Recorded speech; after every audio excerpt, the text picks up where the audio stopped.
Bismillahirrahmanirrahim. Al-Quran dan As-Sunnah yang sahihah telah memberikan teguran dan ancaman yang keras bagi orang-orang yang meninggalkan salat. Orang yang menyia-nyiakan salat diancam dengan mendapatkan kerugian dan kejelekan di hari kiamat. Allah Subhanahu wa taala berfirman, "Fakhalafa min ba'dihim khalfun adha'us salata wattaba'us syahawat, fasawfa yalqawna ghayya."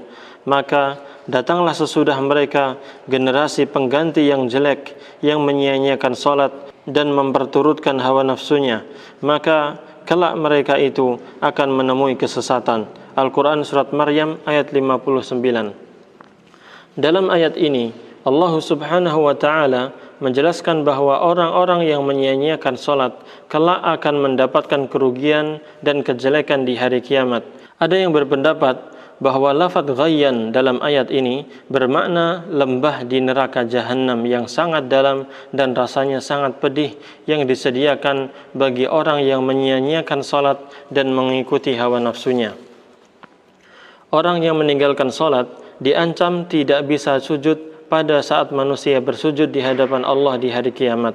Allah Subhanahu wa ta'ala berfirman, "Yauma yukshafu 'an saqin wa yud'auna ila as-sujudi fala yastati'un, khashi'atan absaruhum tarhaquhum dhillah, wa qad kanu yud'auna ila as-sujudi wa hum salimun."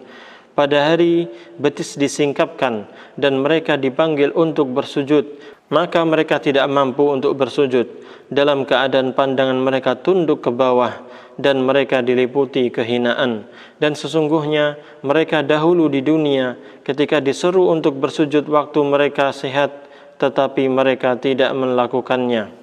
Al-Quran Surat Al-Qalam ayat 42-43. Orang yang menyia-nyiakan salat diancam dengan mendapatkan gelar sebagai orang-orang musyrik. Allah Subhanahu wa ta'ala berfirman, "Munibina ilaihi wattaquhu wa aqimus salah wa la takunu minal musyrikin." Dengan kembali bertaubat kepadanya dan bertakwa kepadanya serta dirikanlah salat, dan janganlah kamu termasuk orang-orang yang musyrik yang mempersekutukan Allah. Al-Quran Surat Ar-Rum ayat 31. Orang yang meninggalkan salat diancam dengan neraka sakor. Allah Subhanahu wa ta'ala berfirman, "Ma salakakum fi saqar? Qalu lam nakum minal musallin." Apakah yang memasukkan kamu ke neraka sakor? Mereka menjawab, kami dahulu di dunia tidak termasuk orang-orang yang mengerjakan salat. Al-Quran Surat Al-Muddathir ayat 42-43. Dan Allah Subhanahu wa ta'ala telah mengancam orang-orang yang meninggalkan salat melalui firman-Nya, "Fawailul lil musallin alladzina hum 'an salatihim sahun." Maka kecelakaanlah bagi orang-orang yang salat, yaitu orang-orang yang lalai dari salatnya. Al-Quran Surat Al-Ma'un ayat 4-5.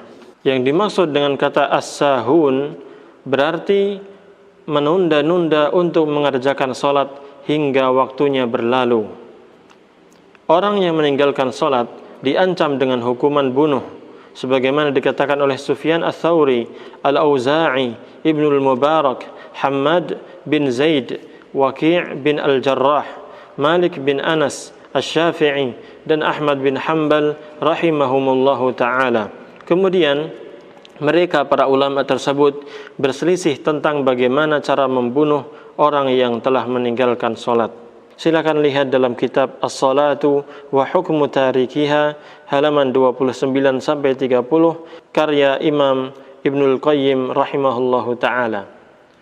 Hendaklah seorang muslim takut kepada ancaman Allah dan Rasul-Nya, lalu ia berhenti dari meninggalkan salat. Seorang muslim wajib melaksanakan salat yang 5 waktu dalam keadaan bagaimanapun juga.